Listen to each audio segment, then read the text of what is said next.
열왕기상 5장은 솔로몬이 성전 건축을 준비하는 이야기입니다. 오늘 본문 첫 부분은 두로왕 히람을 언급합니다. 솔로몬이 아버지 다윗을 이어 왕이 되었다는 소식을 들은 두로왕 히람이 신하들을 보냈다고 알려줍니다. 그런 히람에게 솔로몬은 사람을 보내서 아버지 다윗이 성전을 건축하지 못하였다는 사실을 상기시킵니다. 그러면서 여호와 하나님이 태평을 주셔서 원수도 없고 재앙도 없다는 사실을 강조합니다. 이러한 사실을 강조한 이유는 하나님이 다윗에게 내 아들이 성전을 건축할 것이라는 말씀이 있으셨기에 이제 그 말씀대로 성전을 건축하려 하였기 때문입니다. 솔로몬이 히람에게 이런 말을 한 데에는 목적이 있었습니다. 다름 아니라 레바논 백향목을 얻기 위함이었습니다. 솔로몬은 삭스를 주겠다고 했는데 히람은 궁정에서 필요한 음식물을 요구합니다. 오늘 본문을 보면 솔로몬과 히람 두 사람이 조약을 맺었는데 백향목과 잣나무 제목을 얻는 대신 음식을 매년 보냅니다. 이렇게 계약이 성사되자 솔로몬은 이스라엘에서 공사를 진행하기 위해 역군을 징집하는데 그 수가 3만 명이었습니다.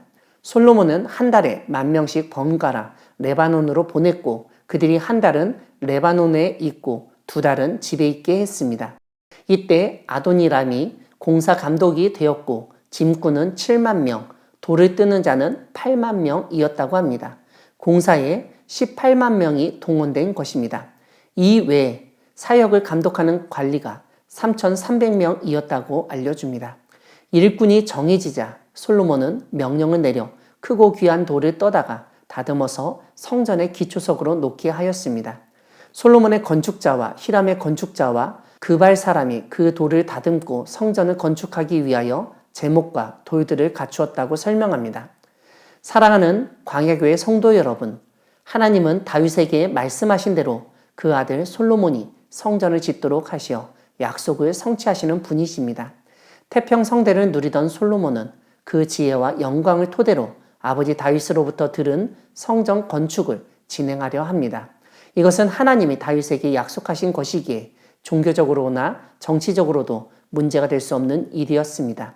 솔로몬은 성전 건축을 위한 제목을 얻기 위해서 두로왕 히람과 조약을 맺습니다. 제목을 얻는 대신 솔로몬은 히람에게 궁정에 필요한 음식물을 공급할 것을 약속합니다. 그 당시 이스라엘과 두로가 국가 차원에서 필요했던 부분을 물물 교환한 것으로 보입니다. 이와 함께 솔로몬은 두로의 뛰어난 인재들을 영입해서 제목을 얻는 일을 진행하고자 했습니다. 이러한 교역은 성전 건축이 국제적 협력을 통해 진행된 대규모 사업이었다는 점을 보여줍니다. 두로로부터 백향목과 잣나무 제목을 얻은 이후 솔로몬은 성전 건축을 위한 노동력을 동원했습니다. 오늘 본문에서 노동할 사람으로 징집된 사람의 수가 3만 명이었습니다. 솔로몬은 이들을 한 달에 한 번씩 3교대로 일하게 했습니다. 이 모든 성전 건축 공사의 감독으로 아도니람을 임명하고 공사 일을 감독하는 관리를 3,300명을 두어서 일을 진행시켰습니다. 이렇게 많은 관리가 필요했던 이유는 짐꾼만 7만 명이었고 돌을 뜨는 자는 8만 명이었기 때문입니다. 돌을 뜨는 자들을 통해서 성전의 기초를 놓았습니다. 성전 건축을 위해서 18만 명이 넘는 사람들이 동원된 엄청난 국가 사업인 것을 알 수 있습니다. 두로에게 지불된 제목값과 노동자 임금, 거기에 이스라엘에서 동원된 노동자들의 임금까지 생각한다면 성전 건축을 위해 국가 예산을 대규모로 투입했던 것을 알 수 있습니다.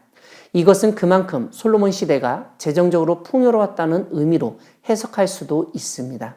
하지만 다른 한편으로는 징집된 노동자들에게 제대로 된 임금을 지불하지 않고 강제 노역을 시켰을 가능성도 있습니다.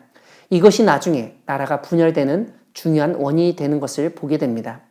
여기서 우리는 하나님이 말씀하시고 약속하신 성전 건축이었지만 솔로몬이 너무 과도하게 진행하고 무리하지 않았나 하는 생각을 하게 됩니다. 물론 하나님이 말씀하시고 약속하신 것이라면 무리해서라도 해야 한다는 믿음을 가질 수 있지만 과연 그것이 하나님의 뜻인지는 항상 신중하게 살펴보아야 합니다.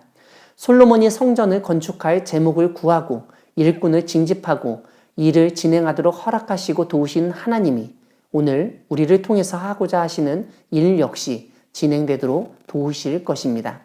하나님이 기뻐하시는 일을 할 때 나 자신의 경험과 지식만을 의지하는 것이 아니라 하나님이 주시는 지혜를 의지하고 하나님의 도우심과 인도하심을 믿으며 맡겨주신 사명을 잘 감당하는 우리 모두가 되기를 소망합니다. 아멘.